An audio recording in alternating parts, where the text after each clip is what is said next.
ఈ మధ్య కాలంలో బాగా వైరల్ అవుతున్నటువంటిది మంగ్లీ నిన్న పంజగుట్ట పిఎస్లో సుబ్బారావు గారు కంప్లైంట్ ఇచ్చారు. ఆ తర్వాత మంగ్లీ కూడా ఫిర్యాదు చేసినటువంటి పరిస్థితి. దాన్ని ఇదే అంశంపై మనతో మాట్లాడడానికి హైకోర్టు లాయర్ సుబ్బు గారు ఉన్నారు. వారిని అడిగి తెలుసుకునే ప్రయత్నం చేసి ఏంటి వీరికి బాధితులు అని చెప్పేసి ఏదో స్కామ్ అని వాదనలు వినిపిస్తున్నాయి, ఎంతవరకు నిజం ఉంది ఎంతవరకు అవాస్తవం ఉంది అనేది కూడా తెలియాల్సినటువంటిది ఇక్కడ తెలుగు రాష్ట్రాల్లో ఉంది. అదే క్రమంలో ఈ రోజున ఫిర్యాదు చేయడానికి వచ్చినటువంటి ఒక ఫిర్యాదుకారు ఆల్కహాల్ టెస్ట్ కూడా జరిగినటువంటి నేపథ్యం చూస్తున్న పియాస్ పంజాగుట్లో నెలకొన్నది.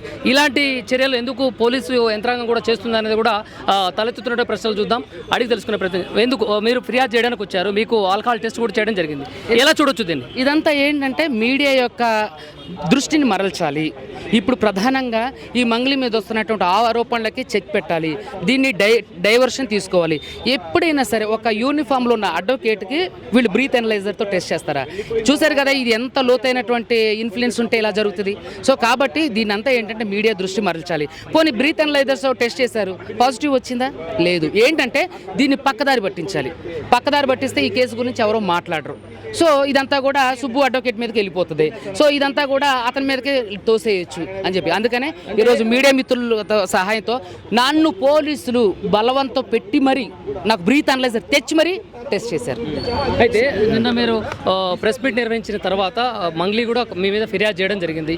బాధితులతో పాటుగా మీరు చేస్తున్నటువంటి ఎలిగేషన్ ఏదైతే ఉందో అది దానికి సంబంధించి దాని వాళ్ళ తమ్ముడు కూడా ప్రమేయం లేదు, మంగ్లీ కూడా ఎలాంటి సంబంధం లేదనే వాదనలు వినిపిస్తున్నాయి. దీంట్లో మీకు ప్రత్యక్షంగా మీకు ఫేమ్ రావడం కోసం మీరు ఒక షోకి వెళ్ళడం కోసం ఒక ఎజెండాగా తీసుకొని ఆమెని బ్లేమ్ చేస్తున్నారనే వాదనలు వినిపిస్తున్నాయి. సోషల్ మీడియాలో ఆమెకున్నటువంటి ఫేమ్ని ఆమెకున్నటువంటి క్రేజ్ని తగ్గించే విధంగా మీరు ప్రాపగండా చేస్తున్నారని చెప్పేసి మంగ్లీ ఆరోపించింది. ఏమంటే మరి ఒక్క ఆధారం అని చూపించాలి కదండి. ఇప్పుడు ప్రాపగండా చేస్తున్నా, ఒక్క ఆధారం చూపించమనండి.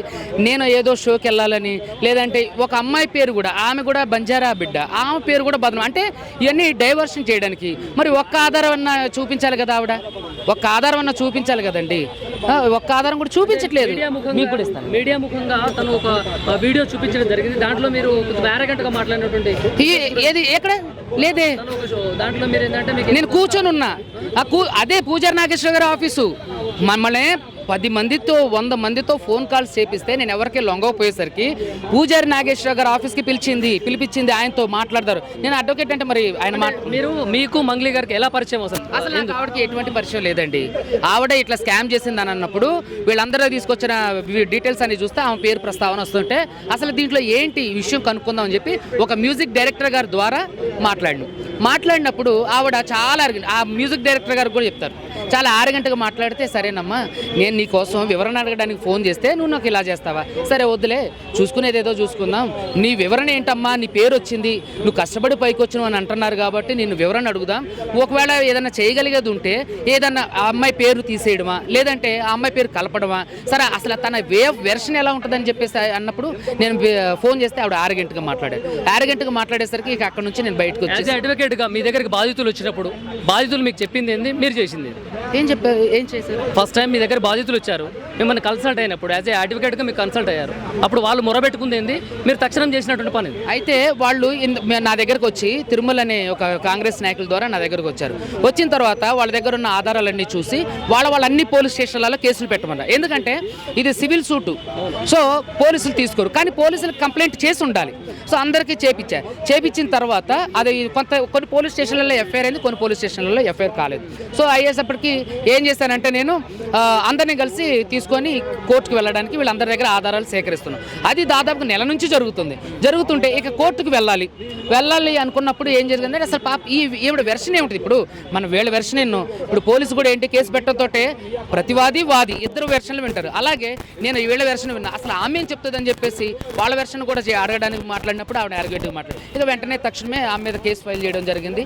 తర్వాత నన్ను కేసు అప్పుడు కాదు, అక్కడ నాకు వేరే వాళ్ళతో ఈ కేసు రావడంతో పేరు తీసేపియాలని, తర్వాత వీడియోతో మాట్లాడిన ఇంటర్వ్యూలు తీసి డిలీట్ చేయించాలని చాలా మందితో మాట్లాడితే నేను వినకపోయేసరికి పూజారి నాగేశ్వరరావు గారి ద్వారా వాళ్ళ ఆఫీస్కి ఫోన్ చేసి పిలిపించేసరికి సరే వెళ్ళి అక్కడ కూర్చొని మాట్లాడాం.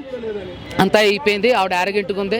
అమ్మ నాకు తప్పేం లేదు అన్నది. మరి నీ తప్పు లేదు కదా, రా వచ్చి పోలీస్ స్టేషన్లో కేసు పెట్టు అంటే నేను పెట్టను సార్ అంది. సరే మా బాధితుల తరపున నిలబడి నేను నిలబడను అన్నది. సో ఏమీ చేయను అని అన్నప్పుడు నీ పేరు నేను ఎందుకు తీసేస్తా, కోర్టులో బాధితులకు నేను అన్యాయం చేయనంటే మీకు డబ్బులు ఇస్తా అని చెప్పి వాళ్ళ అడ్వకేట్ ద్వారా నాకు అప్రోచ్ అంటే నాకు ఆఫర్ చేసింది. జనరల్గా అడ్వకేట్గా ఉన్నటువంటి మీరు ఏదైనా కేసు పెట్టినప్పుడు ఎఫ్ఐఆర్ అయిపోయినప్పుడు కోర్టుకు వెళ్తుంది. కోర్టులో కదా మీరు మీ పబ్లిక్ ప్రాసిక్యూటర్ డిఫెన్స్ వాళ్ళు చూసుకునేది. మళ్ళీ మీరు నాగేశ్వరరావు గారి దగ్గరికి ఎందుకు వెళ్ళాల్సి వచ్చింది? ఎందుకు వెళ్ళరండి? Arbitration is the best way. వెళ్ళకూడదని ఎక్కడన్నా ఉందా? వాళ్ళే మీరు ఒక విషయం అంటే బలంగా గుర్తుపెట్టుకోండి, లాయర్కి ఆర్బిట్రేషన్ చేసే అధికారం, హక్కు ఉంది. సో సమస్యని సావధానంగా పరిష్కారం చేసి బాధితులకు న్యాయం చేయటం ఇవి లోక్ అదాలత్ యొక్క ముఖ్య ఉద్దేశం కూడా అది. మీరు అది చూసుకుంటారు, మీరు ఇది చూసుకుంటారు, మీరు అలా చేశారు ఇలా ప్రతి ఒక్క లాయర్కి ఆ అధికారం ఉంది. మంగ్లీ చెప్పిన విధానం ఏంటంటే 10 lakhs డిమాండ్ చేశారు, దాన్ని ఇవ్వకపోవడం వల్ల ఇలా నా మీద కావాలని కక్షపూరితంగా నాకున్న క్రేజ్ని బద్నాం చేయడం కోసం అనేది వాదన కూడా వినిపించినట్టు పరిస్థితి. మీరు డిమాండ్ చేశారా 10 లక్షలు? చూపించమనండి ఆధారాలు. ఆ రోజు నేను వెళ్ళినప్పుడు బాధితులను కూడా తీసుకుని వెళ్ళా. పోనీ బాధితులతో చెప్పించమనండి, బాధితులతో చెప్పించమనండి. అంటే దాదాపుగా ఎంతవరకు బాధితులు చూస్తున్నట్టయితే ఎంతమంది బాధితులు ఉన్నారు, వాళ్ళు నష్టపోయినది ఎంత ఉండు? దాదాపుగా 80 మంది వరకు పైన ఉన్నారండి. నా దగ్గరకు వచ్చినటువంటి బాధితులు అయితే 9.5 నుంచి 10.5 కోట్ల వరకు నష్టపోయారు. అంటే ప్రాపర్ ఎవిడెన్స్ మీరు ఏమైనా చూస్తారా? ఉన్నాయండి ఆధారాలు, చాలా మీడియాకి కూడా ఇచ్చాను నేను. అంటే ఏ రకంగా ఇప్పుడు జనరల్గా క్యాష్ ఇచ్చారా, చెక్ రూపంగా ఇచ్చారా, అకౌంట్ త్రూ చేశారా? అకౌంట్ త్రూ చేశారు, ఫోన్పే ద్వారా చేశారు, గూగుల్ పే ద్వారా చేశారు, హ్యాండ్ క్యాష్ ఇచ్చారు, త్రూ బ్యాంక్. ఇప్పుడు కలెక్ట్ చేసుకున్నప్పుడు ఆ కలెక్ట్ చేసుకున్న వ్యక్తులు ఎవరు? ఈ మంగ్లీకి సంబంధించిన వాళ్ళ లేకుంటే మంగ్లీ వాళ్ళ తమ్ముడు భరత్ చౌహాన్, రమావత్ మధు, శైలజ చౌహాన్, తర్వాత అతని పేరేంటి మీదే అక్కడ ఒక అభిలాష్, అభిషేక్, ఇట్లా చాలా. మంగ్లీ తమ్ముడు శివ తోటి ఏం ప్రమేయం లేదు అని తన అబ్బాయి ముఖాన్ని కూడా క్లియర్గా వీడియోకి చూపించింది కదా. మేము ఫోటోలే చూపించాం, ఆమె మొహం చూపించింది, మేము వీడియోలు చూపించాం, ఫోటోలు చూపించాం. ప్రధాన నిందితుడు రమావత్ మధుతో కలిసి తిరిగిన ఫోటోలు, వీడియోలు అన్నీ చూపించాం, అన్ని మీడియాకు కూడా ఇచ్చాం. ఆయన ఎందుకు మాట్లాడలేదు మీడియాలో? నా తప్పేం లేదని చెప్పేసి తను ఎందుకు వివరణ ఇవ్వలేదు? ఇవ్వరాలి కదా. సో ఇదంతా కూడా రాంగ్. మీరు పిఎస్లో ఎవిడెన్స్ సబ్మిట్ చేశారా? ఎక్కడండి? ఇక్కడ.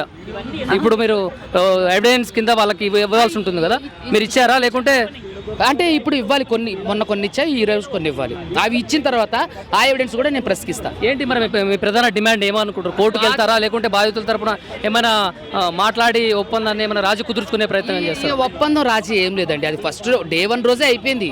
ఆవిడ ఏంటంటే దోచుకుంది దాచుకుంది అన్నట్టుగానే ఉంది తప్ప బాధితుల తరపున ఇప్పుడు అడ్వకేట్ సుబ్బారావు నన్ను బెదిరించిండు అని చెప్పేసి కేసు వేసినటువంటి మంగ్లీ నా పేరు చెప్పి పలానోడు 10 కోట్లు వసూలు చేసిన ఎందుకు ఆడి మీద కేసు వేయట్లేదు చెప్పండి?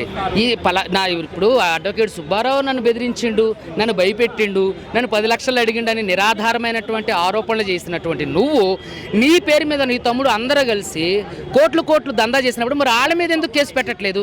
నీ పేరు బదనాం అవుతుంది కదా, నువ్వు నైతిక బాధ్యత వహించి మరి నువ్వు కేసు పెట్టాలి కదా, మరి ఎందుకు పెట్టట్లేవు? నిన్న పెట్టారు కదా. ఎవరి మీద అండి? రమావత్ మధు మీద నేను అనేది. మీకు అడ్వకేట్ సుబ్బు గారికి బిగ్ బాస్ పోవాలనే ఆశ ఉందా? ఏమండి ఇప్పుడు అవన్నీ బుల్షిట్ థింగ్స్, ఇవన్నీ డైవర్ట్ చేసే మాటలు అవన్నీ. వ్యక్తిగతంగా మీకు ఏమన్నా అలాంటి ఆశ కానీ వెళ్ళాలి లేకుంటే ఫేమ్ తెచ్చుకోవాలని ఏమన్నా ఆశ ఉందా అనేది అడుగుతాను. ఏమంటే ఎలా? మీకు ఆల్రెడీ మీరు అడ్వకేట్ గా అందరికి తెలిసిన వ్యక్తి, మీకు బిగ్ బాస్ గా వెళ్ళాలని ఒక ఉంది మనసులో ఆయనకి అని. నాకు మళ్ళీ ప్రత్యేకించే ఫేమ్ ఎందుకు? మీరు చూసినట్లయితే ఎంతో మంది బాధితుల తరపున నేను కొట్లాడతా, నేను ఒక పేదల లాయర్ అని పేరుంది.